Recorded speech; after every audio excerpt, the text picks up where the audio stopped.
Magandang gabi. Nakikita ko yung background, si Placido talaga.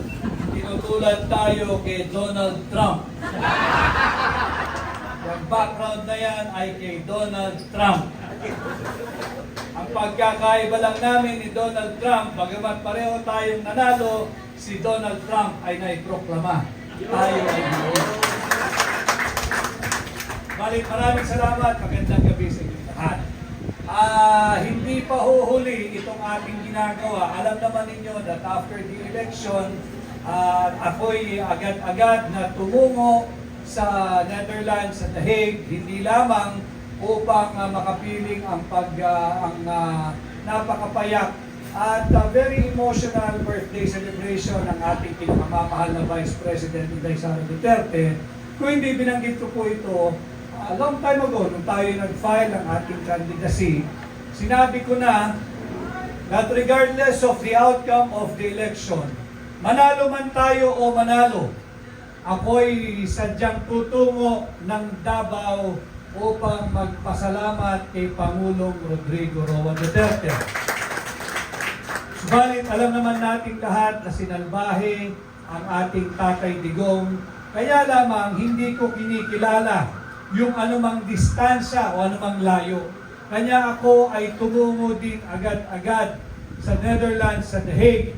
Hindi man kami magkaharap ni Tatay Digong, nakakatiyak ako na malalaman niya at aabot sa kanya na naroroon ako upang magpasalamat, upang kamustahin siya, at upang makiisa sa napakasimpleng selebrasyon ng kaarawan ni Vice President Inday Sara Duterte. At ganun din, patuloy tayo sa pag-iikot. Nung bago ako nagpunta ng The Hague, ako ay nagpunta ng Davao. Alam niya nung ating mga kasamahan, yung Execom at core members ng Hakbang ng Maisog. Ang Hakbang ng Maisog, ang ating social movement, tayo ay agad-agad tumungo sa post-election assessment and analysis. Wala tayong pahinga, nagtuloy-tuloy tayo.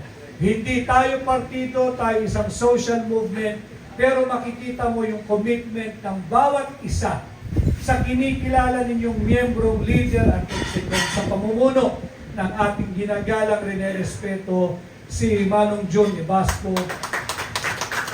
Hindi tayo tumitigil, hindi tayo nakinanunod lamang sa tabi. And I would also like to congratulate all of you sapagkat wala pang isang taon ang Hakbang ng Maisog.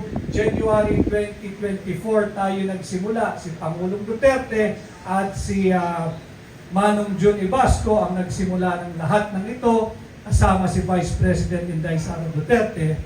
Wala pa mang isang taon kayo ay nagkaroon na ng kandidato para senador noong October of 2024. At matapos ang isang taon, noong May 12, 2025, wala pang 2 taon ang Hakbang ng Maisog na kapag-produce na kayo ng isang senador.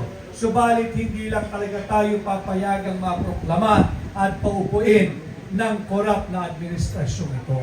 Kaya dito natin makikita if this will be some sort of a measurement, if this will be of any measure. I would like to congratulate each and every one of you sapagkat naipakita natin na malakas ang ating samahan, malakas ang ating organisasyon, meron tayong tamang direksyon at nasa panig natin ang higit na nakararaming mamamayang Pilipinas. Alam mo ninyo, maraming mangyayari, nariyan nakaamba yung buwad na impeachment complaint, sinisimulan na yung impeachment court pagdating ng July, pagkatapos ng SONA, marami tayong babantayan. Alam ko lahat kayo busy, lahat tayo busy. Araw-araw sa ating pamumuhay, makapag-uwi ng kita, makapagbigay ng pagkain sa hapagkainan ng bawat pamilya natin. Subalit, alam ko rin na hindi naman ninyo makakalimutan. Nais ko lang, ipaalala pa ulit-ulit, na meron pa tayong ihigit na malaking misyon. Maipauwi natin dito sa Pilipinas si Tatay Digong. Bagamat tayo ay nagsasagawa ng ganitong fellowship of Thanksgiving, let us all keep the fire burning, let us continue fighting, at hanggat may mga api sa lipunan, nariyan ang hakbang ng Maisog. At kami naman na nagagabay sa inyo bilang mga leaders ninyo, kayo ang aming inspirasyon. Hindi namin kakayanin ito, hindi naman kami magiging maisog ng kami-kami lang. Kami ay naririto, nagbibigay ng payo, ng gabay, ng direksyon dahil nararamdaman namin ang inyong commitment. At napakaganda, napatunayan natin itong May 12, 2025, itong midterm election. Napatunayan natin na hindi kinakailangan ng bilyong piso o daang milyong piso para lumahok sa isang halalan at para manalo. Napatunayan yan ng hakbang ng Maisog. Pinatunayan nyo yan. Na kahit pala, salat tayo sa pananalapi, basta't nagtulong-tulong, hindi natin maramdaman ang kakulangan natin ng materyales. Basta't magkakasama tayo, kaya nating itawid, kaya nating harapin ang anumang pagsubok. At congratulations din sa ating lahat, sapagkat nung tinanggap ko ang hamon na pamunuan ang tunay at maisog na oposisyon, sinabi ko ito doon sa ating organizational meeting diyan sa Abad Santos na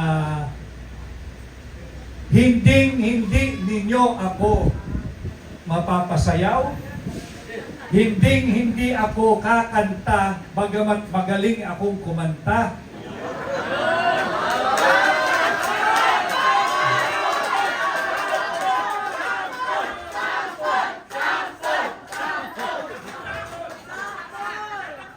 Hambog lang yun.